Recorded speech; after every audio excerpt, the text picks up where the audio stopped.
दुश्मनों के लिए काल, ऐसे है हमारे पाल। ऐसे पाल समाज को प्रणाम करता हूँ, बोली समाज को प्रणाम करता हूँ। यहाँ पर खड़े एक एक जन का प्रणाम करते हुए मैं इतना ही कहूँगा कि साथियों, आजादी की जब जंग लड़ी गई तो कुछ ही लोग इस देश में आजादी के लिए निकले थे और उसकी गवाह कन्या धाना की पावन भूमि पर बीवी दही कि यहाँ पर चंद्रशेखर आजाद ने देश की आजादी की लड़ाई लड़ने का अलग जगाया था।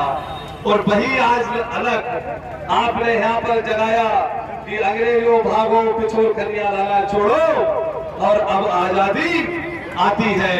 ऐसी आजादी जगाने वाले एक एक कार्यकर्ता को, क्योंकि नेता बड़ा नहीं होता, नेता कभी बड़ा नहीं होता।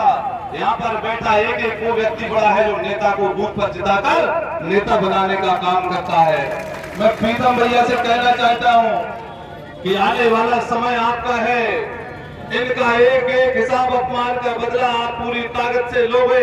इनके हिसाब से काम आपको करना पड़ेगा जो 30 साल से आपके पीछे लड़ रहे हो, मर रहे हैं। क्योंकि कार्यकर्ता वो ताकत होती है पार्टी की जो पार्टी को हर फर्श से लेकर आसमान तक पहुंचाने का काम करती है। इसलिए मैं कह रहा हूं कि आप सभी लोग समझदार हो। यहाँ से जाकर एक एक व्यक्ति को समझाना कि कांग्रेस के प्रत्याशी को जिताने से अगर आपकी जमीन की कीमत बढ़ रही हो, बढ़ सकती है क्या कांग्रेस के प्रत्याशी को? जहां 1500 में वोट खरीदने की बात करते हैं, वहां मैं आपसे कहना चाहता हूं कि जिस दिन प्रीतम से विधायक बनेंगे और आपका जिला बनेगा, सबसे पहले किसानों की जमीन की कीमत बढ़ जाएगी।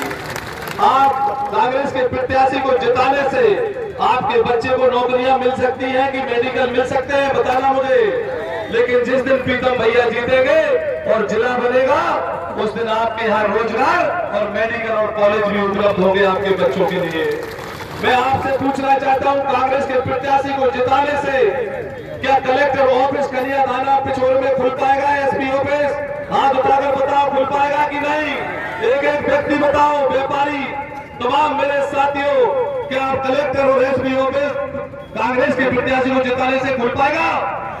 नहीं खुल पाएगा। लेकिन प्रीतम भैया जीतेंगे, जिला बनेगा तो कलेक्टर ऑफिस और एसपी ऑफिस भी यहाँ पर होगा। इसलिए मैं कह रहा हूँ कि आपके सामने एक अवसर है। पूरी मध्य प्रदेश की विधानसभा में आप अपने वोट के माध्यम से सिर्फ विधायक चुनने को जा रहे हो। पूरी मध्य प्रदेश में जितने भी परिणाम आएंगे वहाँ विधायक बनेगा, लेकिन पूरे मध्य प्रदेश किशोर में एक ही विधानसभा ऐसी है जहां आपके वोट से विधायक तो बनेगा, आपका जिला भी बनेगा, आपके बच्चों का भविष्य भी बनेगा। इसलिए इस आजादी के समर में, इस आजादी के महायज्ञ में कौन कितना आहुति देता है ये जीवन भर याद रखेगा।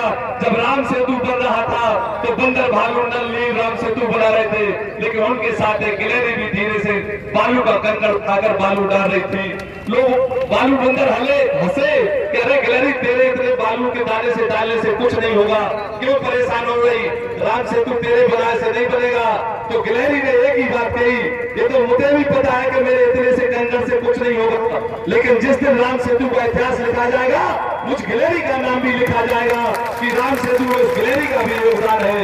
इसलिए जिला बनाने में जो हम लोगों ने दिन रात एक किया है, इसी गोविंद बिहारी मंदिर पर जहाँ चंद्रशेखर आजाद जी सोते थे, हम रिश्तेदारों के घर नहीं रुके, भूखे प्यासे बरसात में भीग कर 82,000 लोगों के हस्ताक्षर किए और 6 महीना में ये तय कर दिया कि मध्य प्रदेश में पिछोर कन्या दाना प्रीतम भैया को विधायक बनाकर जिला बन जाएगा। इसलिए साथियों, मैं आपसे कहना चाहता हूं कि एक तरफ तो वो प्रत्याशी है जो कहीं ना कहीं आपसे ये कहता है जनता से कि मैं आपके कहने से कुछ नहीं कर सकता, मेरा नेता जो कहेगा शिवपुरी में बैठा मैं वो करूंगा। मैं आपसे पूछना चाहता हूं कि आप ऐसी टीवी लेना चाहते हो जिसका रिमोट ग्वालियर में हो? बताओ, कोई ऐसी टीवी घर में रखना चाहेगा जिसका रिमोट ग्वालियर शिवपुरी में हो? हर आदमी ऐसी टीवी रखना चाहता है जिसका रिमोट उसके हाथ में खुद हो। आपके तरफ 2 टीवी है, एक प्रीतम मोदी रूपी टीवी है जिसका रिमोट उसके हाथ में है, और दूसरा कांग्रेस प्रत्याशी है जिसका रिमोट शिवपुरी और ग्वालियर में रहेगा। अगर आपको देखना है रामायण तो वो वहां से दिखा रहा महाभारत, तो क्या मतलब का है? वो आपको देखना है महाभारत, वो दिखा रहा BBC लंदन। इसलिए ऐसी टीवी घर में रखना प्रीतम मोदी जैसी कि जौन को चैनल देख लो टक सीधा लगाओ, तो टक सीधा देख लो। इसलिए मेरा निवेदन है साथियों, ये चुनाव नहीं, आपके बच्चों के भविष्य का चुनाव है।